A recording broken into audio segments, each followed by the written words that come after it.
Hello, we're Team 22069, and our project is Smart Rocks, a network of covert smart sensors sponsored by Raytheon Technologies.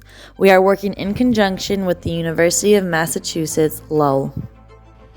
My name is Nicole Statler. I'm a systems engineer, and I'm the team lead.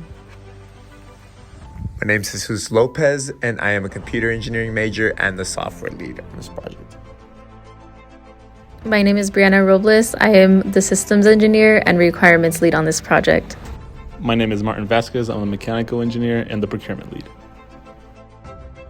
My name is Chris Vung. I am a computer engineering major and also the electronics lead for this project. There are a variety of commercial sensors on the market that provide wireless transmission. However, there are no wireless, modular, multi-sensor units capable of mesh networking. Satellites and other heavy-duty sensor-based equipment have the ability to collect data from non-surveillanced areas, but are limited in resolution due to their distance and profile. This team designed a self-powered, autonomous system that provides a network of covert sensors in the form of rocks. Smart rocks are capable of sensing acoustics, motion, and storing data while interfacing with other rocks, also known as nodes. These rocks are capable of connecting to an external network for the data transfer. Network functionality is maintained in the event of a single node failure. Smart Rocks project provides a modern approach to wide area surveillance that is autonomous, low cost, and user-friendly. This system is suitable for wildlife, military, and security applications in which area monitoring must be completed in a discrete manner. For our rock functional requirements, we decided to host acoustic and seismic sensors, which we fulfill using a microphone and a geophone. Our rocks are also self-powered by a lithium-ion 12.5 amp-hour battery. Each rock can wirelessly communicate using end-to-end encryption with other rocks through our mesh network.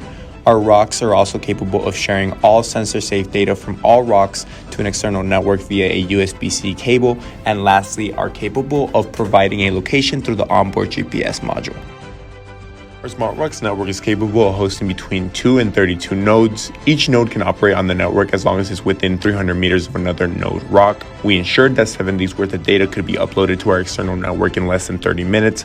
Also, once an hour, the sensor data and harbor statuses are backed up wirelessly to all the other rocks through our mesh network. Our battery pack ensures that each node can be powered well over 7 days, and within reaching 5% battery life, a node turns to local mode, meaning it stops transmitting every hour to conserve battery. For our battery life testing, we calculated the rough percentage of transmission and receiving times pursuant to FCC compliance standards and compared that to our test power draw. We found an average of 21 milliamp hours draw to a total of 517 milliamps per day.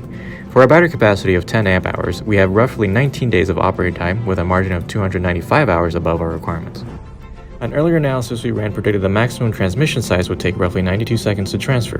We then calculated what 7 days worth of data would be pursuant to FCC compliance standards and tested a text file transfer of that size to the network, which we found was roughly 60 seconds. When it comes to security requirements, we incorporated end-to-end encryption for our wireless transmission, and that our wireless transmission does not break FCC regulations. The following are our hardware system requirements. The housing must be no larger than 25 by 25 by 25 centimeters. The complete node must weigh no more than 5,000 grams. Each node must be water and dust resistant. And finally, the batteries must be replaceable and rechargeable. Although we did not have enough budget to pursue a military standard weather testing, we were able to set up our own. Against our rock unit, we shoveled a mixture of dirt, sand, and water in front of our leaf blower to emulate adverse weather conditions. When we inspected the rock afterwards, we found that no debris or water has entered our unit housing. For environmental requirements, each node is operable within -20 and 50 degrees Celsius and storable within -35 and 65 degrees Celsius. At the completion of our testing and verification, it has been found that every tested and analyzed metric has met or succeeded our requirements. Here is our operational view diagram of the system in the field. The external network connection is denoted by the red dashed line. The blue dashed line represents the internal communication of the rocks via a mesh network. We chose the LoRa protocol for our mesh network for its low power consumption and long wireless range communicating. This mesh network is also self-healing. In case of a rock being taken out of the network can build a new routing table so that the rocks within range can still communicate new information. For an example of our working system, we have a scenario where our rocks are able to detect a human voice talking using the microphone sensor. Here is an input and amplified filtered output signal for the microphone circuit. As seen here, the left side is a signal going into the microcontroller. The right side is a sensor event generated from the signal, after being processed with the fast Fourier transform and detecting frequency distributions from 140 to 250 Hertz, which is the approximate range of a human voice. Another example of our working system is a person walking about 7 yards from the geophone, close to the limit of where it can detect people walking. The geophone can currently detect human footsteps up to 24 feet away on a continuous surface. We do filter out very low frequencies to avoid noise from earthquakes. The geophone does not have a built-in digital interrupt like the microphone does, so a comparator circuit was added so that the microcontroller only analyzes data with a significant magnitude. Here we have detailed drawings of the node housing, base, and top. The drawings include the required dimensions to manufacture each part, as well as the preferred tolerances and material. The main objectives behind the design of the housing were to keep it simple and to have no special tooling required for manufacturing. For these node housings, we selected white Delrin as our material for three main reasons. Delrin has a broad operational temperature range, and our temperature requirements fall within this range. Delrin has a slippery surface, which is desired to keep the node free of dust and other debris. Lastly, Delrin is fairly inexpensive compared to other materials and is easily machinable. Seen here is an exploded view of a complete SmartRocks node.